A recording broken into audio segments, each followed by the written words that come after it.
ভারতের চেন্নাই থেকে ২ জঙ্গিকে আটক করা হয়েছে বলে দাবি করা হচ্ছে ভারতীয় মিডিয়া রিপাবলিক বাংলায়। খবরে আরও বলা হচ্ছে, হিজবুত তাহরির নামের জঙ্গি সংগঠনের এই ২ সদস্য গোয়েন্দাদের জিজ্ঞাসাবাদে ভয়ঙ্কর তথ্য দিয়েছেন।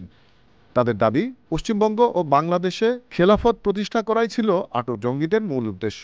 এ লক্ষ্যে তাদের স্লিপার সেল দীর্ঘদিন যাবৎ কাজ করে আসছে। এছাড়া যুবকদের মগজ ধোলাইয়ের কাজে নিয়োজিত ছিল তাদের অন্যান্য সদস্যরা। এ ঘটনার পরপরই বরাবরের মতো উদরপিণ্ডি বুদোর ঘাড়ে চাপাতে ব্যস্ত ভারতীয় ভুইফোন মিডিয়াগুলো। নিজেদের অপকর্মের দায় বাংলাদেশের ঘাড়ে চাপাতে তারা বলছে, আটক জঙ্গিরা বাংলাদেশের হিজবুত তাহরির সদস্য।